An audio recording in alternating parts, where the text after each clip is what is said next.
ओम श्री शक्ति नमः। ओम श्री शक्ति नमः। ओम श्री शक्ति नमः। महावाक्यों के अर्थ पर विचार तथा सन्यासियों के योग पट का प्रकार। इसकंद जी कहते हैं, मुने अब महावाक्य प्रस्तुत किए जाते हैं।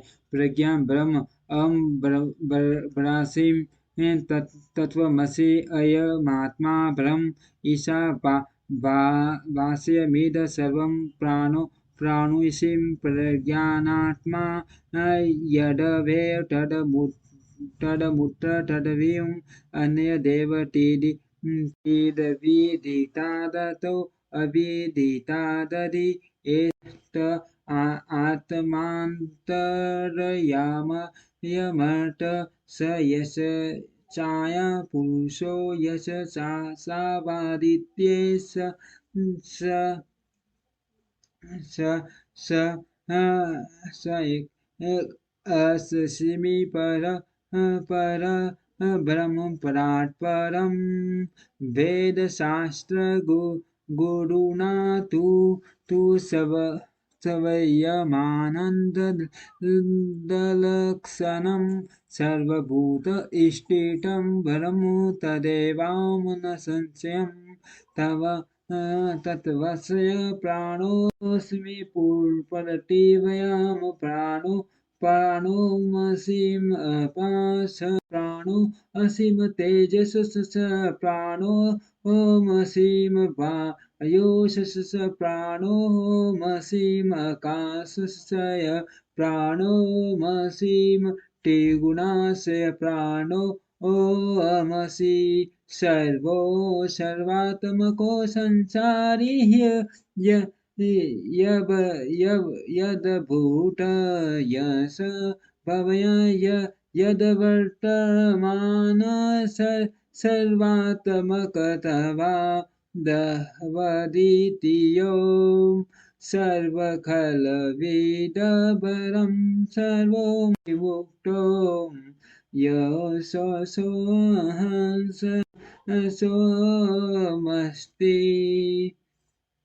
इस प्रकार सर्वत्र चिंतन करे। हम इन महावाक्यों का भावार्थ कहते हैं। प्रज्ञान ब्रह्म का वाक्यांश पहले ही समझाया जा चुका है। अब हम ब्रह्मास्मि का अर्थ है बताया जाता है। शक्ति स्वरूप अथवा शक्ति युक्त परमेश्वरी हम पद के अर्थ हैं। आकार शब्द वर्णों का अगण्य परम है। परम परम परम प्रकाश शिव रूप है। आकार व्योम स्वरूप होने के कारण उसका शक्ति रूप से वर्णन किया गया है। शिव और शक्ति के सहयोग से सदा आनंद उद्धित होता है। मकार उसी आनंद का बोधक है। ब्रह्मा शब्द से शिव शक्ति की स्वरूपता स्पष्ट ही सूचित होती है। पहले ही इस बात का उपदेश किया गया है कि वह शक्तिमान परमेश्वर मैं हूँ, ऐसी भावना करनी चाहिए। हब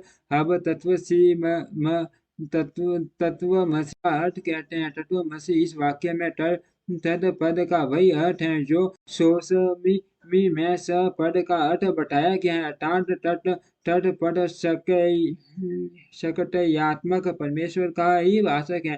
अन्यथा सोम इस वाक्य में विपरीत अर्थ की भावना हो सकती है, क्योंकि हम पद पुल्लिंग है। अर्थ स के साथ उसका अन हो जाएगा, परंतु तट पद नपुंसक है और तवम पुल्लिंग अर्थ परस्पर विरोधी लिंग होने के कारण उन दोनों में अन्वय नहीं हो सकता। जब दोनों का अर्थ शक्तिमान परमेश्वर होगा, तब अर्थ में समान लिंगता होने से अन्वय में अनुपत्ति नहीं होगी। यदि ऐसा न माना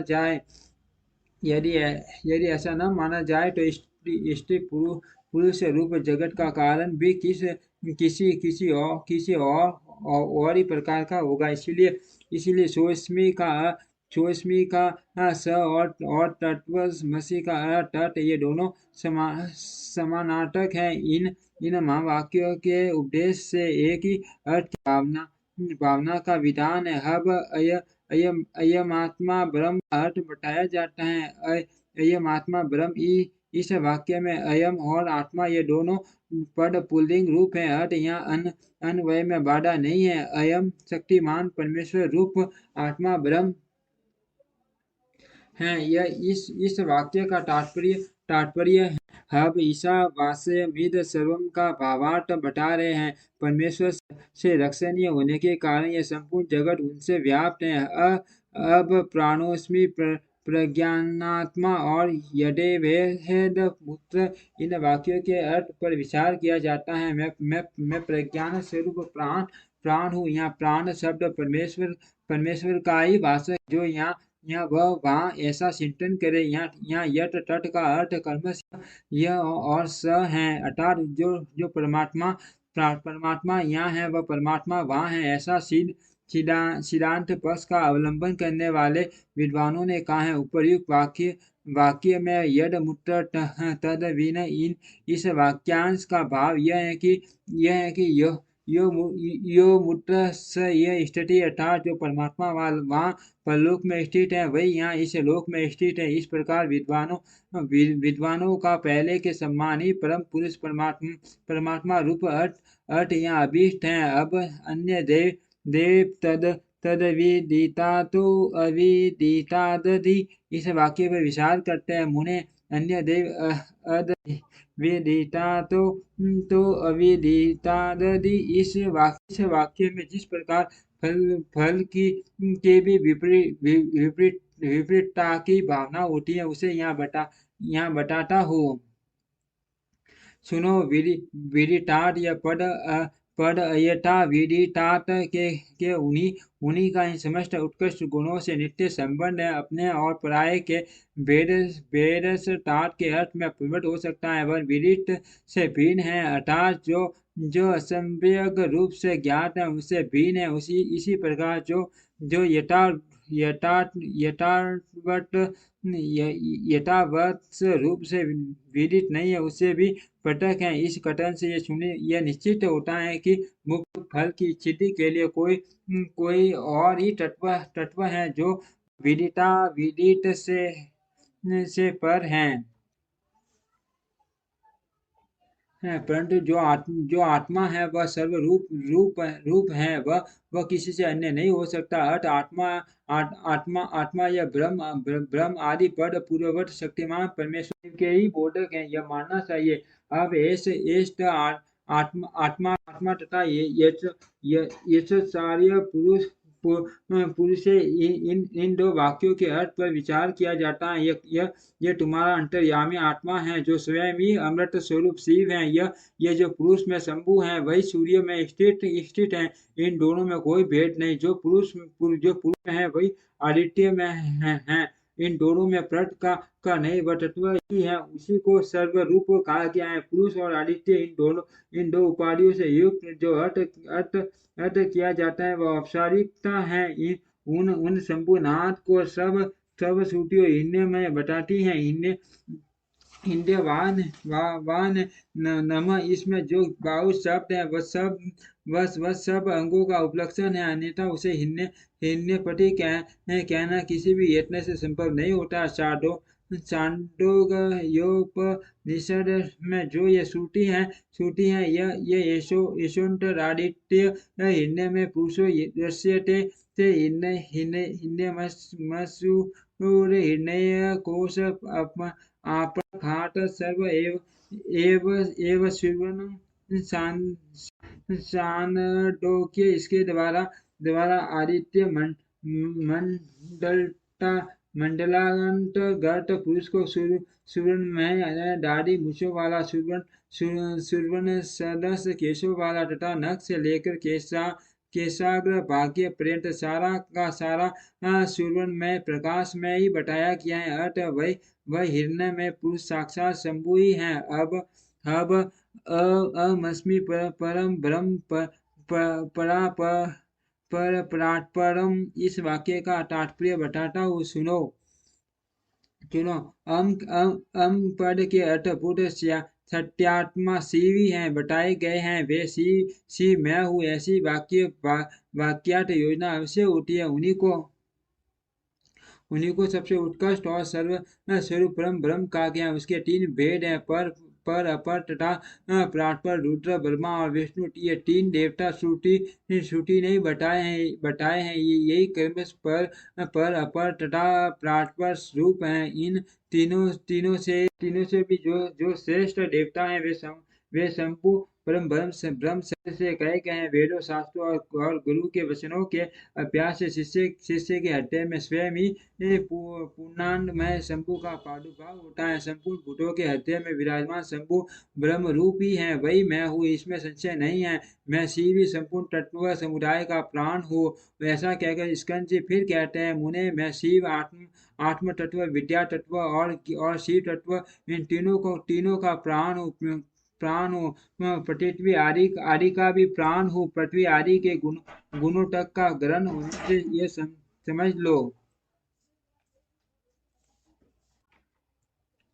कि यहाँ सारे आम तत्व ग्रहित हो गए हैं। फिर सबका ग्रहण विद्या तत्व और शिव तत्व का भी ग्रहण कराता है। इन सब तत्वों का मैं प्राण हूँ, मैं सर्वात्मक हूँ। जीव का भी अंतर्यामी होने से उसका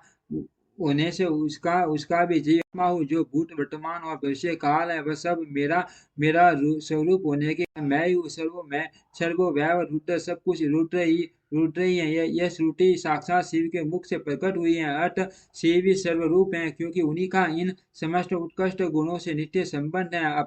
अपने और पराये के भेद से रहित होने के कारण मैं ही अद्वितीय आत्मा हूँ। सर्व खलविंड ब्रह्म। इस वाक्य का अर्थ पहले बताया जा चुका है। मैं भावरूप होने के कारण पूर्ण नित्य मुक्त भी मैं ही हूँ। पशु जीव मेरी कृपा से मुक्त होकर मेरे स्वरूप को प्राप्त होते हैं। जो सर्वात्मक शंभु है, वही मैं हूँ। मैं शिव रूप हूँ। वामदेव। इस प्रकार संपूर्ण वाक्यों के अर्थ भगवान शिव ही बताए गए हैं।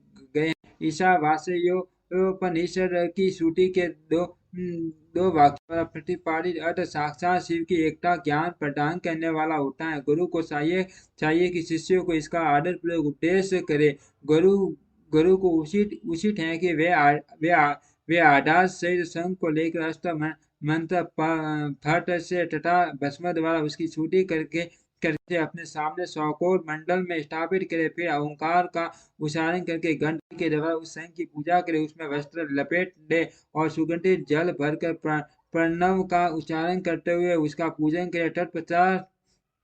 तत्पश्चात 7 बार प्रणव के द्वारा फिर उस संघ को अभिमंत्रित करके शिष्य कहे, हे शिष्य, जो थोड़ा सा एंटर करता है भेदभाव रखता है, वह भय का भागी होता है। यह श्रुति सिद्धांत बताया गया है। इसीलिए तुम अपने सीट को करके निर्भय हो जाओ। ऐसा कहकर गुरु स्वयं महादेव जी का ध्यान करते हुए उन्हीं के रूप में शिष्य का आसन करे। शिष्य के आसन की पूजा करके उसमें शिव के आसन और शिव की मूर्ति की भावना करे। फिर सिर से पैर तक क्षत्रिय जाटादि 5 मंत्रों का न्यास करके मस्तक, मुख और कलाओं के भेद पंडव की कलाओं का भी न्यास करे। शिष्य के शरीर में 38 मंत्र रूप पंडव की कलाओं का न्यास करके उसके मस्तक पर शिव का आह्वान करे। तत्पश्चात स्थापने आदि मुद्राओं का प्रदर्शन करे। फिर अंग न्यास करके आसन पूर्वक 16 उपचारों की कल्पना करे। खरी के नैवेद्य अर्पण करके ओम स्वाहा का उच्चारण कुल्ला और आसमन कराए। अर्घ्य आदि देकर क्रमश धूप दीप आदि समर्पित करे। शिव के 8 नामों से पूजन करके वेदों के पारंगत ब्राह्मणों के साथ ब्रह्म विदापनोति ब्रह्म इत्यादि ब्रह्मानंद वल्ली के मंत्रों को तथा भृगु व वारुणी इत्यादि भृगु वल्ली के मंत्रों को पढ़े। तत्पश्चात यो देवाना प्रथम पुरुष से लेकर तस्य प्रकटे लीनस्य परसमहेश्वरम तक नारायणोपनिषद के मंत्रों का पाठ करे। इसके बाद शिष्य के सामने कार आदि की बनी हुई माला लेकर खड़े हो गुरु श्री निर्मित पांचाशेक शास्त्र के सीधे स्कंद का धीरे धीरे जप करे। अनुकूल सीट से पुनोम इस मंत्र का जप करके गुरु उस माला को शिष्य के कंठ में पहना दे। तदनंतर ललाट में तिलक लगाकर संप्रदाय दाय के अनुसार उसके सर्वांग में विधिवत चंदन का लेप कराए। गुरु तत्पश्चात गुरु गुरु प्रसन्नता पूर्वक श्री पाद युक्त नाम लेकर शिष्यों की छत्र और शरण पादुका का अर्पित करे। उसे व्याख्यान देने तथा आवश्यक क्रम आदि के लिए गुरुवासन करने का अधिकार दे। फिर गुरु अपने उस श्री रूपी शिष्य पर अनुग्रह करे। तुम सदा समाधिस्थ रहकर मैं शिव हूँ, इस प्रकार की भावना करते रहो। यो कहकर वह स्वयं शिव को नमस्कार करे। फिर संप्रदाय की मर्यादा के अनुसार दूसरे लोग भी उसे नमस्कार करे। उस समय शिष्य उठकर गुरु को नमस्कार करे। अपने गुरु को और उनके शिष्यों को भी मस्तक झुकाए। इस प्रकार नमस्कार करके सुशील शिष्य जब मौन और विनम्र भाव से गुरु के समीप खड़ा हो, तब गुरु स्वयं उसे इस प्रकार उपदेश दे, बेटा आज से तू समस्त लोगों पर अनुग्रह करते रहो। यदि कोई शिष्य होने के लिए आए तो पहले उसकी परीक्षा कर लो, फिर शास्त्र विधि के अनुसार उसे शिष्य बनाओ। राग आदि दोषों का त्याग करके निरंतर शिव का चिंतन करते रहो। श्रेष्ठ संप्रदाय के सिद्ध पुरुषों का संग करो। दूसरों का नहीं प्राणों पर संकट आ जाए तो भी शिव का पूजन किए बिना कभी भोजन न करो। गुरु भक्ति का आश्रय ले सुखी रहो। मुनिवर वामदेव, तुम्हारे स्नेह बस अत्यंत गोपनीय होने पर भी मैंने यह योग व्रत का प्रकार तुम्हें बताया। ऐसा कहकर स्कंद ने यतियों पर कृपा करके उन सन्यासियों के और स्नान विधि का वर्णन किया। ओम श्री शक्ति नमः। ओम श्री शक्ति नमः। ओम श्री शक्ति नमः। ओम श्री शक्ति नमः।